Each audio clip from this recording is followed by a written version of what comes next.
Dear students, मैं धर्मेंद्र सिंह अपने channel you applied grammar में आप सभी पाठकों का स्वागत करता हूं। फ्रेंड्स, आज इस वीडियो लेक्चर के माध्यम से हम लोग आर्टिकल पर चर्चा करेंगे। तो आइए देखते हैं, आर्टिकल एक बड़ा ही इम्पॉर्टेंट टॉपिक है। इसके अंतर्गत ए एंड द इनका प्रयोग किया जाता है। तो फ्रेंड्स, सबसे पहले हम देखते हैं आर्टिकल कितने प्रकार के होते हैं। Kinds of article. आर्टिकल दो प्रकार के होते हैं। फर्स्ट है इंडेफिनिट आर्टिकल, जिसकी हिंदी होती है अनिश्चित उपपद, और दूसरा है डिफिनिट आर्टिकल, निश्चित। जैसा कि नाम से ही स्पष्ट है कि इंडेफिनिट आर्टिकल के अंतर्गत आप देख रहे हैं ए और एन, जबकि डिफिनिट के अंतर्गत द अकेले आता है। मीन्स आर्टिकल के अंतर्गत A and the, A and the, ये तीनों आर्टिकल हैं। और इस आर्टिकल को दो भागों में बांटा गया, जिसमें इंडेफिनिट आर्टिकल के अंतर्गत ए और एन, और डिफिनिट में केवल द आता है। फ्रेंड्स, हम चर्चा करेंगे कि कहाँ कहाँ यूज होते हैं। तो पहले हम चर्चा करेंगे इंडेफिनिट आर्टिकल ए के ऊपर। तो अब कंफर्म हो रहे हैं कि आर्टिकल का प्रयोग सदैव नाउन के ठीक पहले किया जाता है। लेकिन फ्रेंड्स, ए का प्रयोग की बात हम जब कर रहे हैं, तो ए का प्रयोग हम उन सभी स्थानों पर करेंगे जहां पर कोई भी नाउन सिंगुलर नंबर हो और काउंटेबल। काउंटेबल मीन्स जिनकी गिनती की जा सके। जैसे मैं कहूं a pen, a book, a chair, a table, a fan, etc। Countable means वे नाउन जो सिंगुलर हों, एक वचन के हों, और जिनकी गिनती की जा सके, वहां हम सदैव ए का प्रयोग करेंगे। आप ध्यान देंगे, किसका प्रयोग करेंगे? ए का प्रयोग हम लोग पढ़ रहे हैं। तो पहली चीज सिंगुलर काउंटेबल नाउन के साथ, सिंगुलर और काउंटेबल नाउन के साथ। सेकंड नंबर पर हम फ्रेंड्स ए का प्रयोग वहां करेंगे जहां पर इंग्लिश का उच्चारण यू, आप देख रहे हैं, जहां पर इंग्लिश का उच्चारण यू से शब्द शुरू हो और हिंदी में उच्चारण करने पर यू का प्रोनाउंसिएशन, ध्यान से समझिएगा, इंग्लिश में यू लिखा रहे, लेकिन जब हम उसका उच्चारण हिंदी में करेंगे तो यू का उच्चारण हो, तो वहां पर भी हम सदैव ए का प्रयोग करते हैं। फ्रेंड्स, अभी हम उदाहरण आपको दे रहे हैं। थर्ड नंबर पे आप देखेंगे कि जहां पर ओ शब्द हो, इंग्लिश का कैपिटल वर्ड ओ से हमारा शब्द का प्रारंभ हो, और हिंदी में जब उसका उच्चारण करो तो वह निकले। क्या निकले? व, य, र, ल, व, जिसकी इंग्लिश होती है वह की डब्लू। आप समझ रहे हैं ना?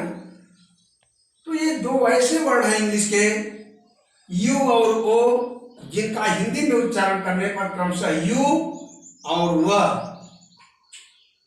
जिसकी स्पेलिंग डब्लू होती है, अगर ये शब्द आते हैं तो हम सदैव इनके पूर्व ए का प्रयोग करेंगे। ध्यान दीजिएगा। अब आइए हम देखते हैं एक एग्जाम्पल कि किस कंडीशन में ये होते हैं। तो फ्रेंड्स, हम पहले चर्चा करेंगे यू पर। ये यूनिवर्सिटी आपने सुना होगा, कि हम यूनिवर्सिटी में पढ़ते हैं। He reads in university of Allahabad, university of Kanpur. तो ऐसी स्थिति में यूनिवर्सिटी के पहले आप ए लगाएंगे और उच्चारण हो जाएगा UNIVERSITY।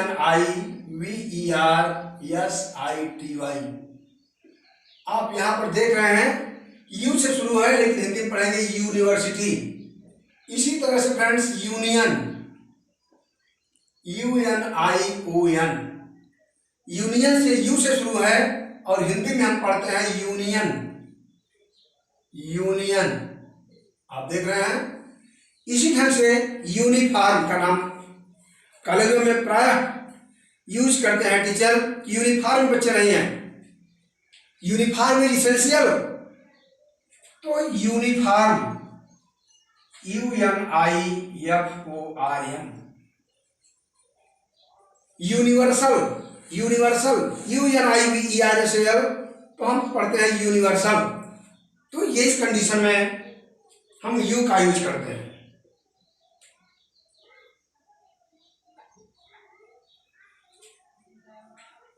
आप शायद आपके समझ में आ गया होगा कि ऐसे सब जो यू से प्रारंभ हो और हिंदी में यू पढ़ें। अगर हम कहें यूनिक डिसीजन, यूनिक डिसीजन, तो आप देख रहे हैं यू है और हर जगह इनका उच्चारण यू से शुरू है। Uniform, university, unique UNIQUE, unique. तो इस ढंग से जहां परिस्थिति हो वहां हम ए का प्रयोग करेंगे। आइए देखते हैं वन को। फ्रेंड्स अगर हम वन की बात करें तो इसी तरह से 1 rupee note, 1 rupee note, 1-eyed man. आप देख रहे हैं यहां भी आप ध्यान दीजिएगा, इनका उच्चारण ओ से शुरू है लेकिन हम पढ़ते हैं वन। यहां भी पढ़ रहे हैं वन। उच्चारण फ्रेंड्स वो है, सॉरी, वन शब्द का स्टार्ट ओ शब्द से है लेकिन हिंदी में उच्चारण वह पढ़ रहे हैं जिसकी W से अंग्रेजी बनती है। तो 1 रुपी नोट को हम पढ़ेंगे 1 रुपी नोट, लेकिन वह की अंग्रेजी वी नहीं है बल्कि इसका स्टार्टिंग ओ से है। तो आप देख रहे हैं कि ऐसी स्थिति में 1 रुपी नोट, 1-eyed मैन ओ से है लेकिन वह पढ़ा जा रहा है, इसलिए यहां भी हम हमेशा इनके साथ ए का प्रयोग करेंगे। There is a one-eyed man in my village। मेरे गांव में एक आंख वाला व्यक्ति है। A 1 rupee note, I have a 1 rupee note. तो इस ढंग से फ्रेंड्स ये प्रयोग होता है। साथ ही साथ कुछ ऐसे भी पॉपुलर वर्ड हैं जिनके साथ सदैव ए का ही यूज आप करेंगे। जैसे मैं कहूं make a noise, PT noise, PT nuisance. आइए देखते हैं कुछ।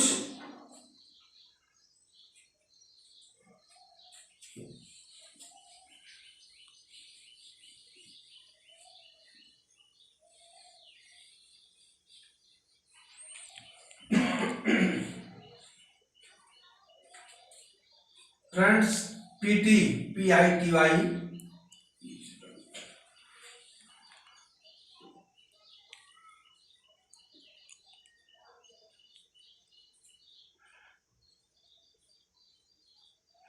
पीटी नॉइसेंस, बैड कोल्ड, देख रहे हैं ना, ये सब PT nuisance, bad cold, noise, ये सब ऐसे शब्द हैं जिनके ठीक पहले हम ए का यूज करेंगे ही करेंगे।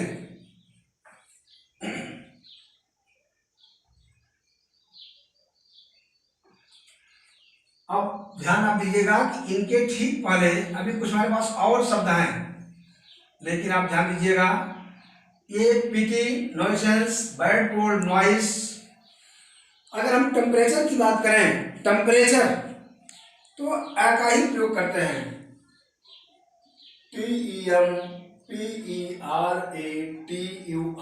टेम्परेचर। हेडेक मीन्स सर दर्द,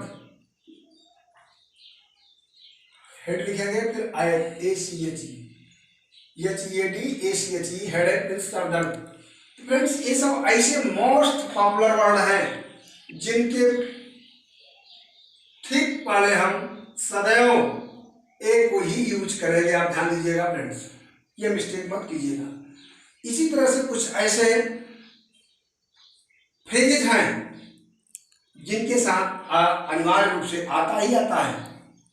जैसे कौन से फ्रेज है वो? All of a sudden, all of a sudden.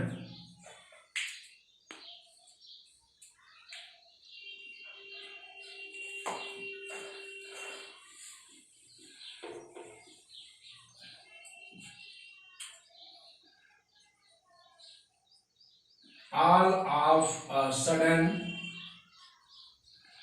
all of a sudden, on a large scale, on a large scale, to be in a rage। देख रहे हैं, to be in a rage। और इसी तरह से to be in a hurry, hurry means जल्दी।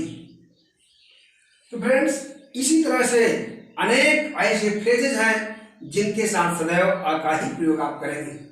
ध्यान दीजिएगा, ये मिस्टेकिंग मत कीजिएगा, अन्यथा ये ऐसे इंपॉर्टेंट वर्ड और ऐसे इंपॉर्टेंट आर्टिकल हैं ए और एन, जिनकी थोड़ा सा भी अगर प्रयोग में हमसे लापरवाही हुई तो उसका अर्थ का अनर्थ हो जाता है।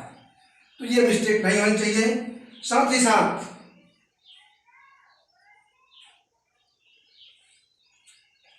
हम एक ऐसा एग्जाम्पल आपको देने चल रहे हैं, वो कंडीशन क्या है जरा समझिए। अगर कोई कॉमन नाउन है, कैसा नाउन? Common noun. अब इसके जस्ट बाद हम पार्ट्स ऑफ स्पीच का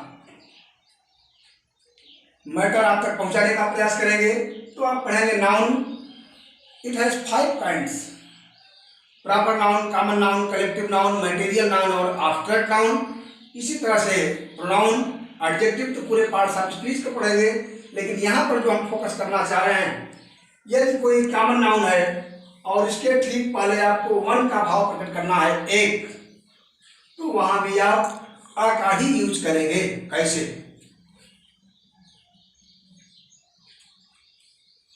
सपोज कीजिए फ्रेंड्स, कहना है कि राम हैज ए बुक। देखें, Ram has a book in his hand. Ram has a book, ये देख रहे हैं, राम पास एक किताब है। और इसी तरह से अगर हम कहें इन हिज हैंड, तब कैसे कहेंगे? इसी में आगे प्लस कर देंगे। अगर उसी में ही Ram has a book in his hand. अब यहां पर आप देख रहे हैं कि अगर वन मीन्स एक का भाव प्रकट करना है कॉमन नाउन जातिवाचक संज्ञा के साथ। Ram has a book, Ram एक नाम है, नाम की एक जात है, कैटेगरी है। राम के बजाय हम ही कर दें, सी कर दें, तब तो आप कॉमन नाउन कन्फर्म हो जाएंगे ना। कि जहां पर ऐसी बात हो, he has a book in his hand, उसके हाथ में एक पुस्तक है। तो यहां पर अगर कॉमन नाउन की ठीक पहले आ का भाव प्रकट करना है, वन माने एक का भाव प्रकट करना है, तो आपको उसके ठीक पहले आ का प्रयोग करना ही करना पड़ेगा। तो इस ढंग से ये हुआ आ का प्रयोग, आप देख रहे हैं। अगर इसी तरह से हम कहें कि कोई प्रॉपर नाउन हो और कॉमन नाउन के रूप में उसका प्रयोग किया, जैसे हम कहें कि साइलाक, हुआ Shylock, Shylock was a cruel money lender. तो है तो प्रॉपर नाउन साइलाक नाम है, लेकिन अगर उसका प्रयोग हम कॉमन नाउन के रूप में करें तो वही ए का प्रयोग किया जाएगा। समझ रहे हैं ना? कैसे? He is a Shylock, he is a great man, he is a great Shakespeare, he is a great Kalidas. तो फ्रेंड्स, यहां पर अ शेक्सपियर, अ साइलाक, उनकी एक जात का बोध है। जात का बोध का मतलब क्या हुआ कि हाँ तो व्यक्तिवाचक। शेक्सपियर एक व्यक्ति विशेष का नाम है, एक विद्वान कवि हैं, ड्रामेटिस्ट हैं, लेकिन जब हमने उनका एक जात के रूप में प्रयोग कर दिया तो वहां पर हम आ का प्रयोग करेंगे, अन्यथा हमारे लिखने वाले मैटर अपूर्ण कहे जाएंगे। तो इस ढंग से आज इस लेक्चर के माध्यम से हम लोगों ने ए का कॉन्सेप्ट देखा। अब हम सेकंड लेक्चर में एन को पढ़ेंगे। वीडियो लंबी हो जाएगी इसलिए यहीं से बंद करते हैं। अब हम सेकंड पार्ट में देखेंगे एन का प्रयोग। थैंक्स।